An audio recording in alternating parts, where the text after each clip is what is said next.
One advice that's stayed with you all along. Start from where the people are, not where you want them to be. One word that you would associate with the following words: sustainability, Attitude, technology, enabler, disaster relief. dignity.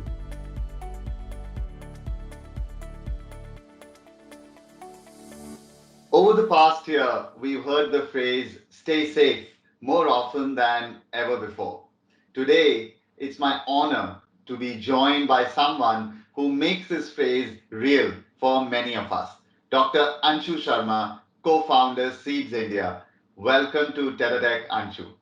First of all, Anshu, congratulations for Seeds being recognized both by the Government of India as the Subhash Chandra Bose Award for 2021 and also as the top NGO in India by the CSR Journal.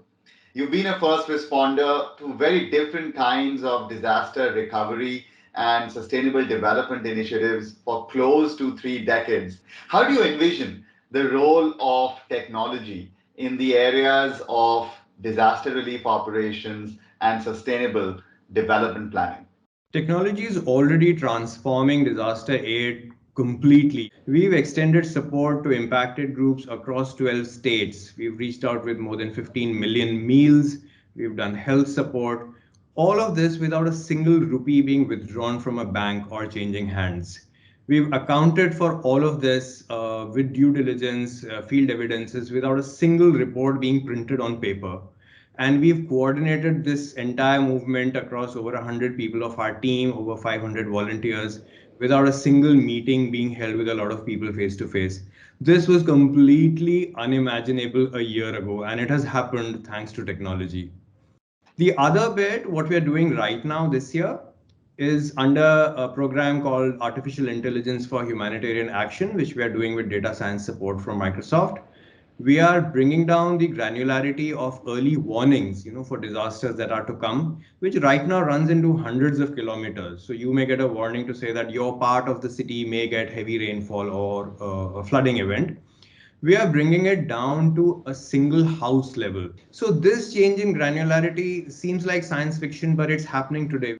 Disaster recovery in the tech industry implies data, security, connectivity, systems, and that's what we think about. For you, it's a totally different ballgame.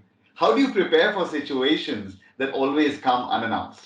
We are in the business of anticipation. So any good response or recovery depends on how well you've anticipated and prepared.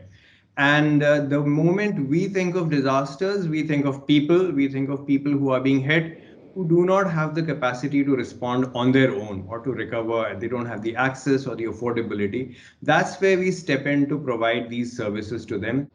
If I reflect back on the year that's gone by, work from home or work from anywhere has been the norm around the planet in the last year.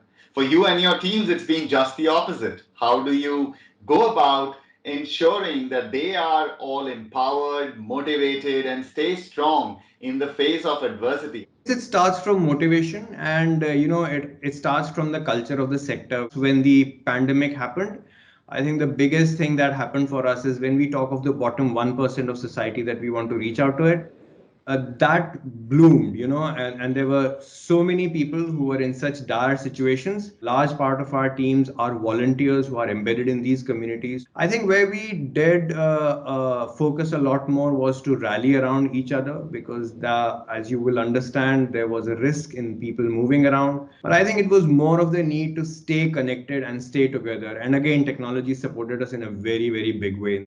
Thank you so much.